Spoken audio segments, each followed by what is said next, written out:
It just tells you about our effort and our intensity on defense. Tonight, we didn't let missing shots, get in the way of us, having a defensive mindset. And I thought our defense carried us the whole night. And obviously, kind of a bittersweet day to see Lou go as well. What are your thoughts on watching him leave? Very bitter. Over the last 2 years, just having a chance to be around Lou. I mean, I knew him from afar, and we always spoke, but to have a chance to actually be around him for 2 years, and just seeing the person he was and what he meant so much to this team and franchise, just tough letting him go. And like I said, when you get a guy who's 3-time Sixth Man of the Year and scored 15,000 points, most of them off the bench, and just his contributions to this organization has been so incredible. And this is the toughest part of the business. Like I said, especially for me being traded a few times and knowing how that is. So we're gonna miss Lou dearly. Hate to see him go. Big part of what they've done here the last 4 years, with him being a part of it. And what he's done for us the last 2 years since I've been here. Thanks, Charlie. Next question from Andrew Greff. Go ahead, Andrew. To follow up on that, just what was it like in the first quarter? You looked down your bench to make your first sub and Lou isn't there. Like, is that just an odd thing? Yeah, it is. It's actually, we talked about it at halftime, so we need Lou Will right now, but like I said, he's going to be missed and for everything he brought, and not just basketball. I just think him as a person. That's what I love the most. We know he's a great basketball player, but just him as a human being and what he stood for, and how he always boosts morale of the team, and everybody around him. That's what's going to be missed the most. Your relationship with Rajon, obviously, it's people who know about the Boston era. Did it go back even earlier than that? Where you connect with him before you started coaching in Boston?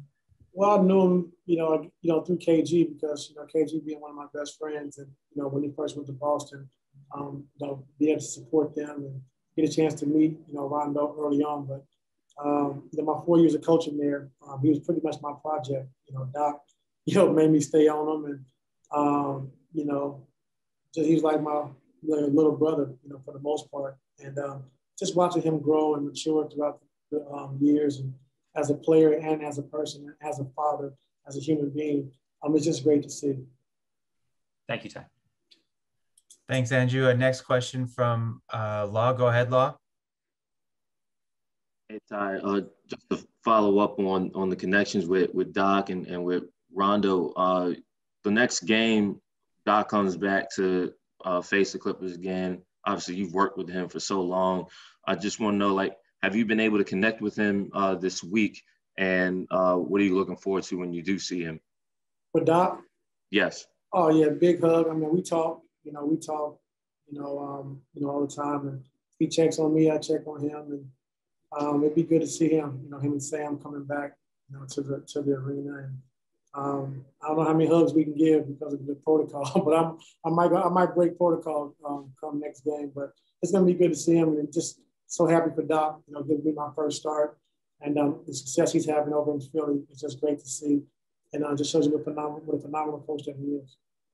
And just to follow up on Lou, you mentioned that he's your third scorer all season long.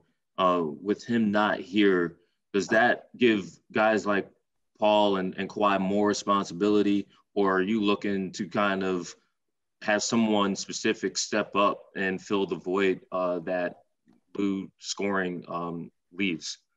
Law, I'm really not sure. We got to get everyone healthy. We got to get everybody together first. And this is going to be another process, when you add new pieces and guys who are going to be important to your roster and to what you're trying to do. It's just going to take some time, to figure out what combinations, who plays well with who. And you pretty much got to start all over again. I like the rhythm and the flow that we're in right now. I think our guys are really competing, especially on the defensive end. Moving the basketball, only having, 16 assists, but, I thought we made some great passes and great effort getting into the paint, making the right play. And, we just got to keep building these habits. I think the flow is starting to come back. We kind of missed that flow when PG went out for those couple of weeks and came back. We really haven't been able to find our offensive rhythm, or our defensive rhythm for that matter. But, it's slowly starting to come again, and I see it. And it's just good to see, so we just got to keep building. Next question, Ty from Ohm. Go ahead, Ohm.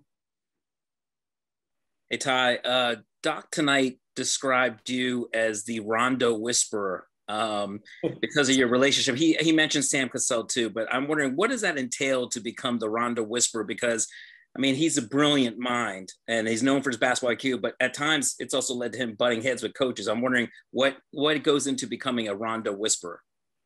Well, the first thing, you got to know what you're talking about. Second thing is, he's so smart. Sometimes he's too smart for his own good. He knows every play that's called, everything is coming, and he might, call out of coverage, but, the other guys are not ready for it because he knows what play is coming.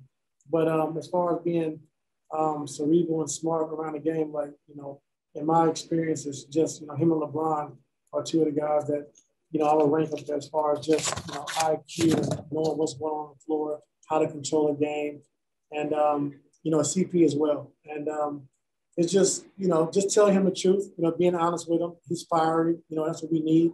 He's tough.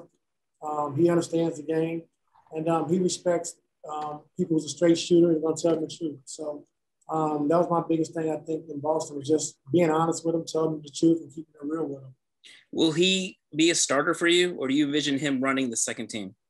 I'm not sure right now. Like I said, we got to get everybody together, get everyone healthy, and just kind of see what works, who fits with who.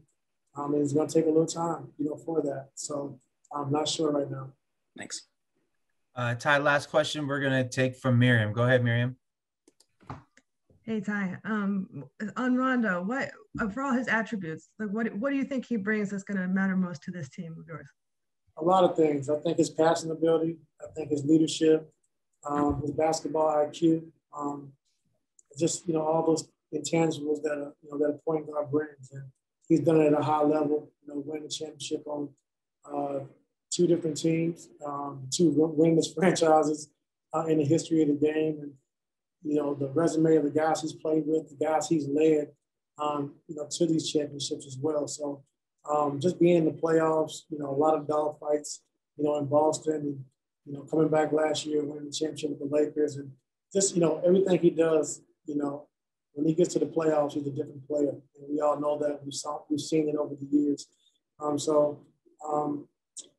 see what happens.